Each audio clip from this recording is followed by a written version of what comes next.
आवश्यक सूचना मेला मालिक से आग्रह कि एक बार अतिलंब मैच पार्टी से आकर के मिले।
बेटा तुम्हें स्नान कर ले गया, मैं उधर रसोईया घर गई, मैंने खाना बना रही थी। बेटा खाने में कोई विलम्ब हुआ, मैंने इसलिए लेट लगाई। बेटा तुमने आया, मैं खुशियाँ मनाती हूँ। चल बेटा तुम्हारे लिए मेरी भोजन तैयारी है। अरे जिस तरह तुम्हारी मम्मी गोद में बैठा करके खाना खिला रही थी, उसी तरह मैं भी खिलाऊंगी। अरे पिताजी के बारे में क्या बता रहे हो? अरे पिताजी को जंगली जानवर है, जंगली बादशाह है, और 6 महीने जंगल में रहता है, 2 साल घर पर रहता है। बेटा आएगा पिता तो तुम अपना पिताजी को गोदी में बैठे। आज तुम्हारी मैं बड़ी माँ हूँ, मेरी बेटी गोद में बैठ, मैं खाना खिलाऊंगी। ठीक है।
मेरी हाथ से तुम्हें भोजन कर लो। अरे माँ तुम्हारी क्या वो करे, अरे माँ तुम्हारी वो आती होगी, आ रही है, चिंता मत करो बेटा। चल बेटा भोजन कर लो। बेटा अभी तो अभी खाना है, अभी मैंने परोसा लगाई हूँ, इसीलिए मत मर गया। चल बेटा भोजन कर लो।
क्या तुम्हें पानी चाहिए? मुझे चक्कर आ रही है माँ, मुझे पानी दो माँ। मैं बेटा पानी लेकर आ रही हूँ। चल बेटा तुम्हें पानी में अवश्य में।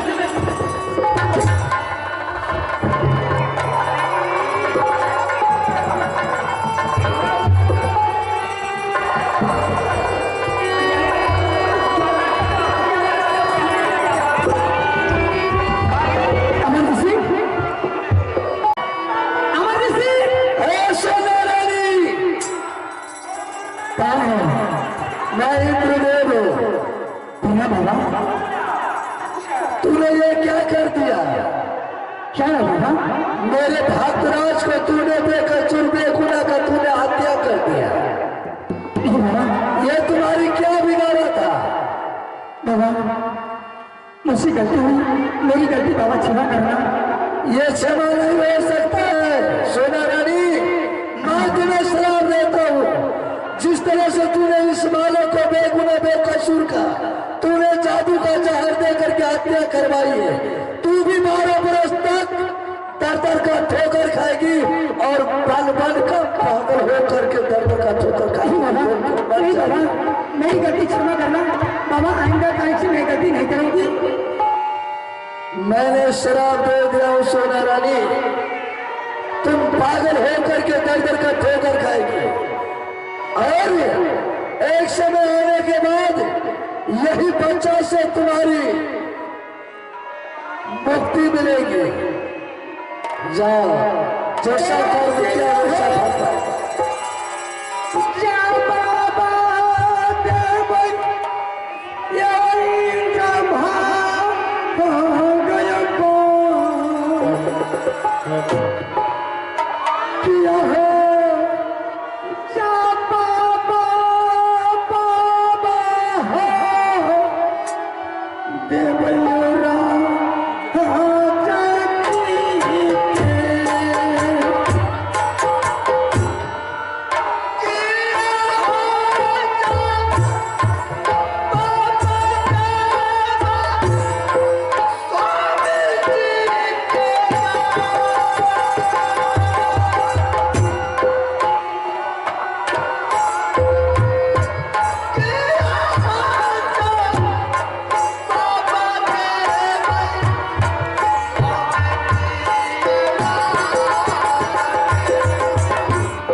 तुम्हारे चेहरा पर बड़ी खुश नजर आती थी, आज बिल्कुल मायूस होकर के बोल रही है, क्या बात है?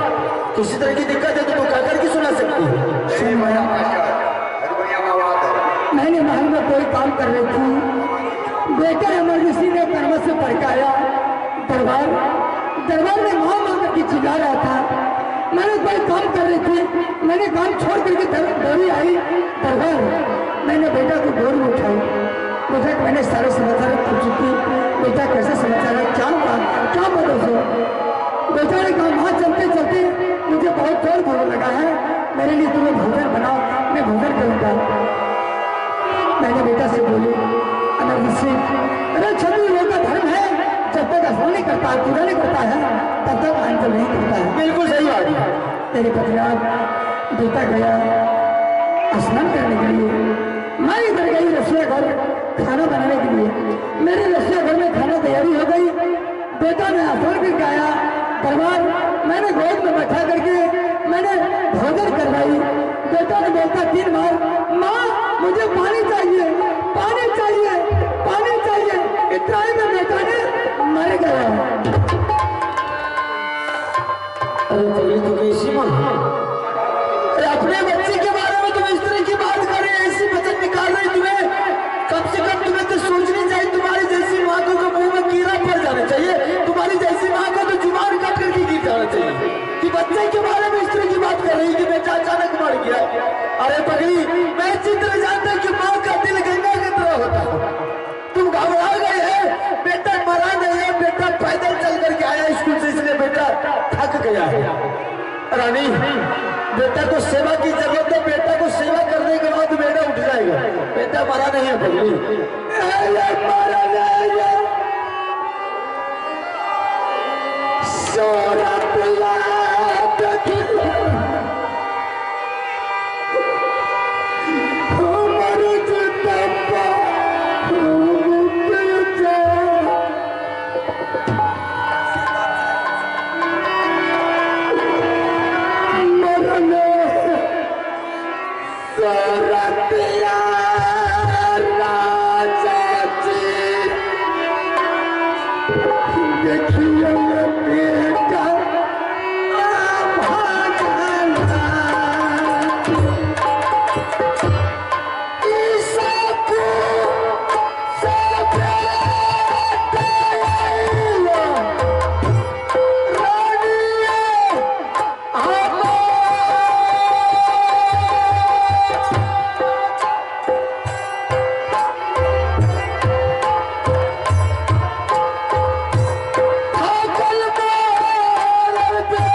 अपनी कामली घोड़ी को बैठा करके तुझे दरबार ले जाता है। देख बेटा, अगर तुझे कुछ हो जाएगा तो मैं तुम्हारे पिताजी को जवाब देना। अरे बेटा अमरजीत, ये बाबू अमरजीत,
द्वार पर मंत्री हैं, आपने मंत्री को बुला लीजिए दरबार और मंत्री को कह दीजिए जितना मोहल्ला कला का राजा है सभी को दरबार जा करके डंका में चोट लगा दीजिए।